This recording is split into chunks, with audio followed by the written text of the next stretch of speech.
Pag-usapan po natin ngayon itong mga bayarang DDS vlogger mo.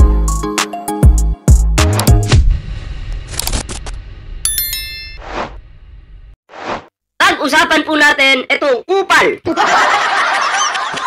Alam nyo na kung sino to. Oh, si Chinito Real Tuker.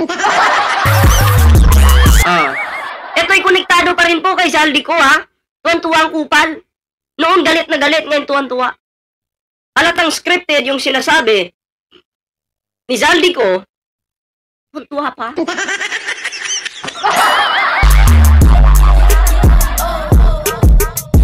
Akala siguro nila, nung nagsalita si Zaldico, nakapunto sila.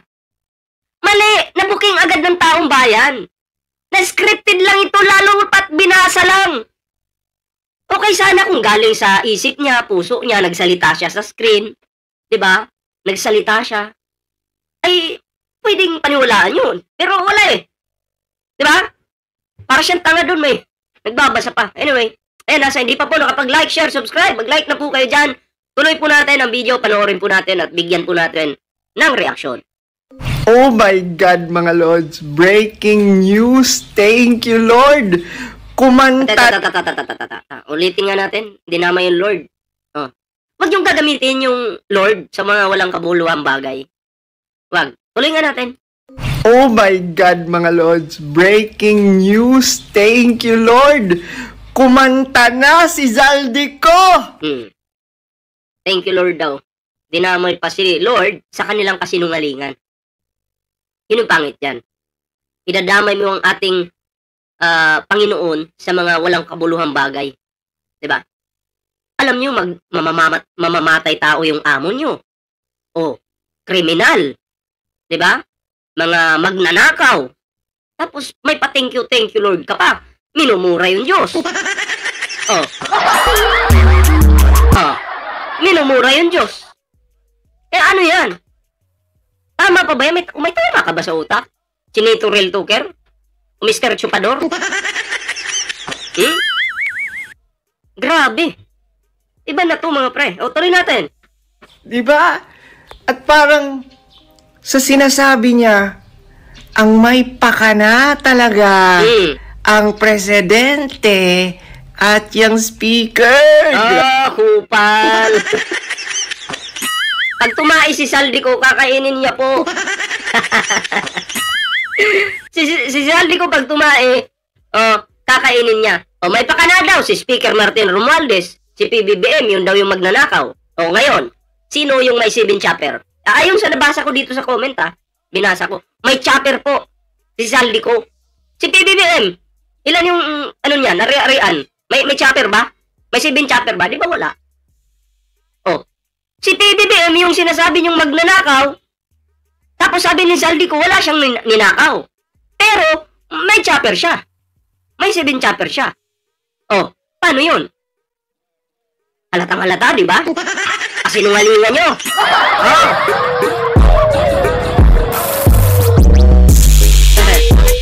Ay, naku po. Mga tangan na lang po at uto-uto maniniwala sa mga kupal na to. Sabi, no? Sus, nanginginig ako ngayon sa... Nanginginig ka? Sa ano? Bakit? Bakit ka nanginginig?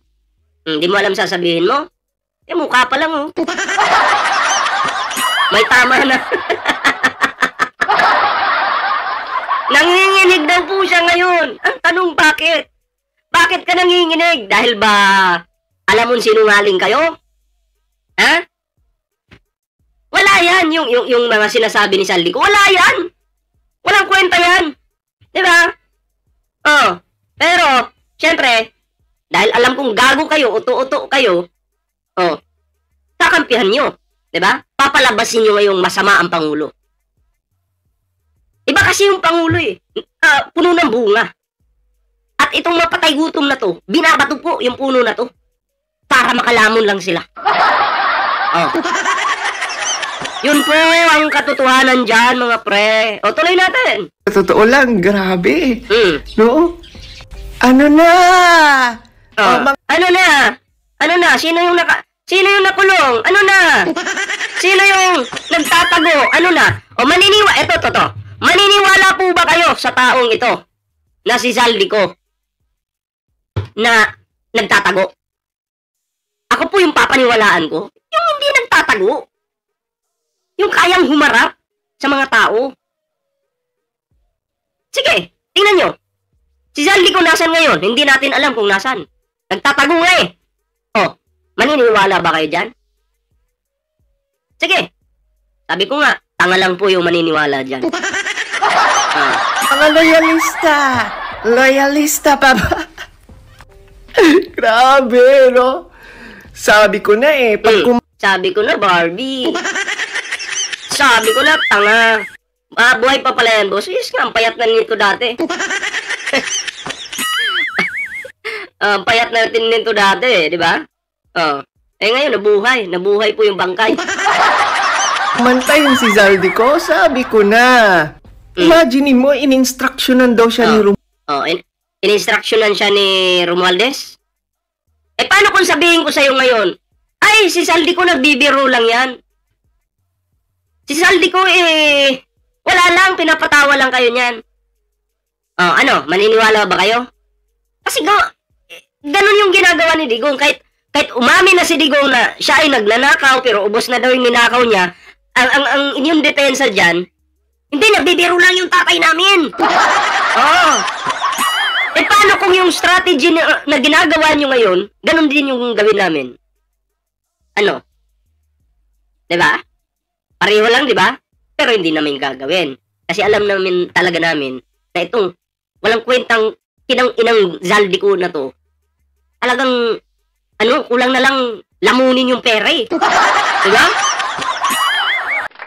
Romualdez na wag na munang bumalik ng bansa. Talaga ba, tambaluslo? Ngayon, papaano namin papaniwalaan yun kung talaga bang sinabi ni Martin Romualdez yun? Madaling gumawa ng kwento. Madaling gumawa. Diba? Halimbawa, gagawan kita ng kwento ngayon. O ikaw, sinupa mo si Digong. So madali lang pong gumawa ng kwento kahit walang katotohanan. Yun ay example lamang po ganun lang, kadaling gumawa ng kwento. Kami kasi, hindi kami uto-uto. Hindi kami uto-uto. May mga utak kami. Kayo meron ba? May nag-comment dito.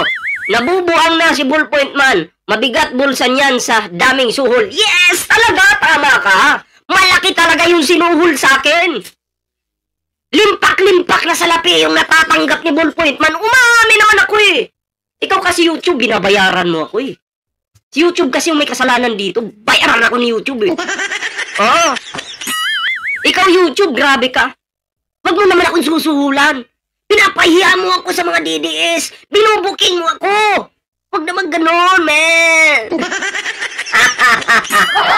Ito pa. May pangalawa pang magsusuhol sa akin.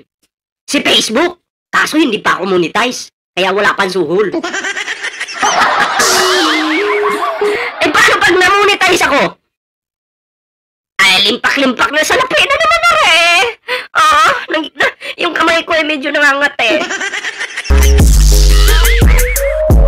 Buhay pa pala si Rosalinda. Ito po si Rosalinda, buhay pa po yan. Alam nyo, kahit sabihin nyo bayaran ako, tatanggapin ko yan.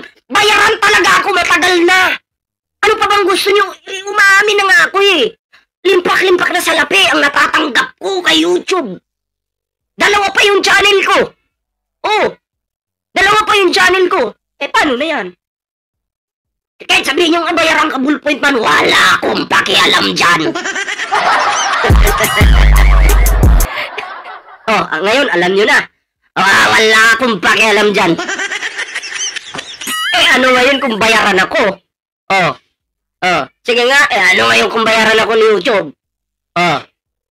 At least hindi ako nabubuhay sa rally-rally nyo dyan na tig 5,000 yung isa.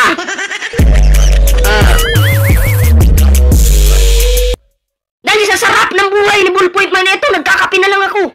Mamaya magtatagay na naman ako. Kahit asawa ko, hindi ako pwedeng pigilan. Hindi ako pwedeng pigilan ng asawa ko. Ay, ka pala. Sorry. Andito pala yung asawa ko. Joke lang yun. Ikaw naman. Siniseryoso mo yung mga bagay-bagay. Diyan ka pala. Kala ko wala dito. Ay, nadala lang po ako ng damdamin ko mga pre. Bayaran kasi ako.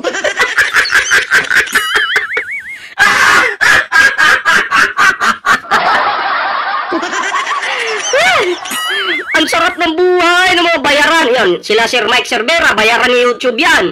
O si Takeru Miyamoto, bayaran ni YouTube. Si Chris Ulo, bayaran ni YouTube. Ni Alicia, bayaran ni YouTube. Lahat po kami bayaran ni YouTube. Wala po akong tinatago sa inyo. Burat ko lang po yung tinatago. Sorry. O, tuloy na tayo sa topic natin. Ha! Diba? Sabi ko na Sabi ko na Barbie.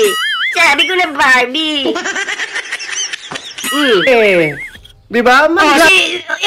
Si Nuno. Bayaran din yan ni YouTube. Ay, sus, Mariusel. Laglagan yan. Jake Magnus. Laglagan time. Buti na lang, hindi kasali dyan si VP Inday. Buti na lang talaga hindi kasali si Inday Sara Duterte. Bakit? Nauna na siyang nabuking Nauna nang nabuking Di ba? O si Bato susunduin na ng ICC.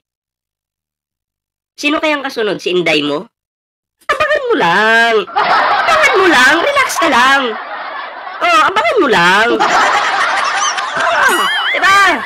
Mula pa lang, kumalas na si VP Inday. Good job, VP Inday! Mula pa lang, kumalas na si VP Inday. Bakit?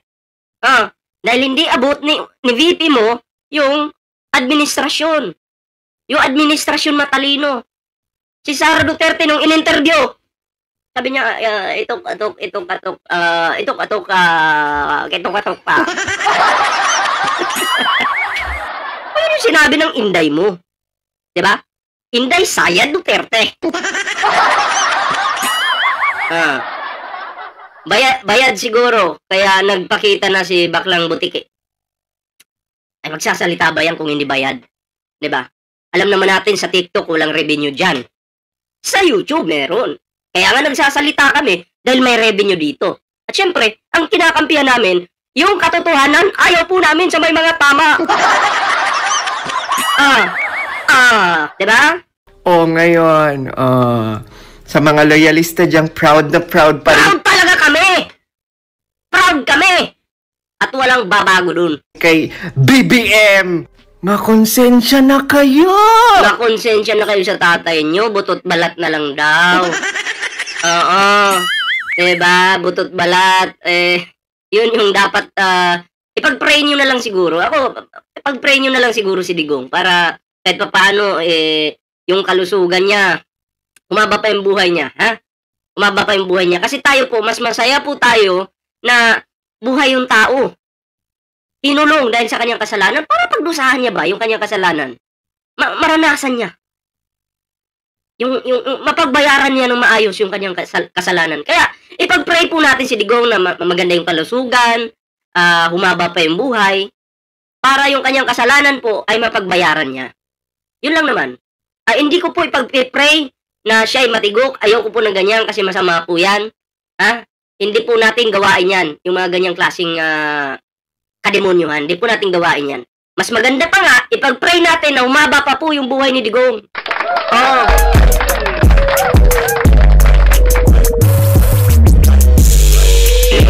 Tuloy natin. Gumeseng na! Paano kasi palagi kayong gising? Kahit, mabuti pa nga kami natutulog Marunong kaming matulog. Natutulog kami. Hindi kami bangag katulad nyo na palaging gising. Huwag na kayong magpakatanga! Wait lang, may ads. Nasa exciting part na tayo. Yan talaga, nasa exciting part talaga. Subukan nyo magwala. Wag naman sana, pero pag nagmarsyalo, yari kayo. Ramdam ko po, nasa exciting part na tayo. Na kay Pangulong Bongbong Marcos yung kapangyarihan, tandaan nyo yan. Na kay PBBM ang kapangyarihan, pero hindi niya inaabuso ito. Bagkus, mabait pa nga ito eh. Diba? Mabait ang ating Pangulo. Kung si Marcos Sr. pa yan, wala na. Yari kayo. Pasalamat ka si PBBM, kabaliktaran kay Marcos Sr. Si Marcos Sr. mabait, pero wag mong abusuhin.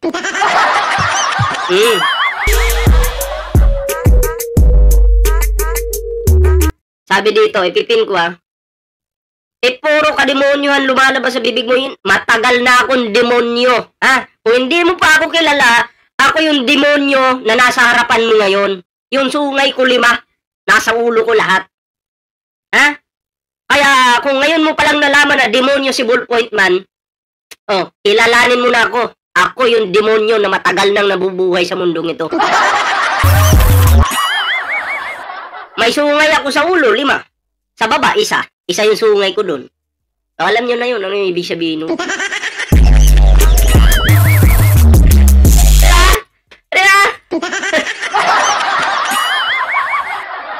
Magbasa pa tayo, may ano dito eh.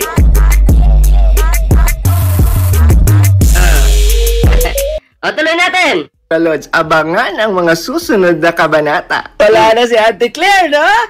Kumbaga kung ano-ano na lang mga pinagsasabi.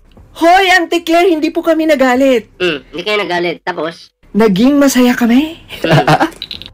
Actually, masaya kami, Auntie Claire, na nagsalita na si Zaldico. Kasi yan lang naman yung inihintay nating lahat, di ba? Hindi. Oo, inaantay ko talaga na makulong si Zaldico. Kasi siya talaga yung tunay na magnanakaw. O anong sabi niyo noon kay Zaldico? Magnanakaw ka, Zaldico!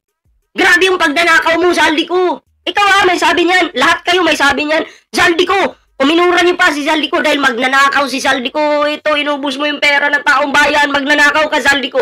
O ngayong nagsalita si Zaldico, bigla nang malinis sa inyo. Bigla nang sinabi niyo na, ay, hindi naman pala magnanakaw si Zaldico eh.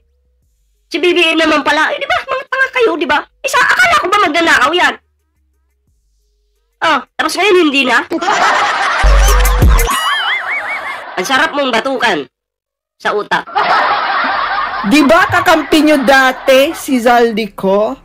Di ba kampi siya sa administrasyon? Normal lang po yan na sa administrasyon may salot na nakapaligid. Hindi po yan may iwasan. Okay? Hindi po yan may iwasan. Katulad yan, isang pamilya kayo, 10 yung anak mo. Hindi may iwasan na may pasaway na anak. May isang pasaway na anak. Which is normal yun. Administrasyon, may nakapaligid dyan na kurakot. Diba? Normal yun. Hindi yan makukontrol ng Pangulo. Pero pag ikaw ay nabutasan, kulong ka. Ganun lang naman yun. Number 1 pa ng basher yang si Zaldico kay VP Inday Wala akong pakialam. Kahit na suntukan sila sa loob ng ring, manunood na lang kami. Wala naman akong pakialam kay Inday. Wala rin akong pakialam kay Zaldico. Ganun lang. Tapos ngayon, nilalaglag niyo si Zaldico? Siyempre, mali. Diba? Hindi kasi kami tulad nyo. Mali na eh. Kung noon, kumakampi kami kasi wala pang ebidensya. Ngayon may ebidensya na, alam nga naman kampihan pa namin. Iba kami sa inyo eh. Kahit nakikita nyong may mali na, may sayad na ng taong yan, kinakampihan nyo pa rin. Yun yung kaibahan natin. Hindi kami sa tao kumakampi. Sa katotohanan kami kumakampi. Kung sino yung nasa katotohanan, suportado po namin yan. Diba? Bakit? Kasi touch move kayo. Kasi kayo ang unang nilaglag ni Zaldico. Wala na, laglagan na kayo. Sige lang. Tingnan natin sa mga susunod na mga araw. Alam ko may iiyak.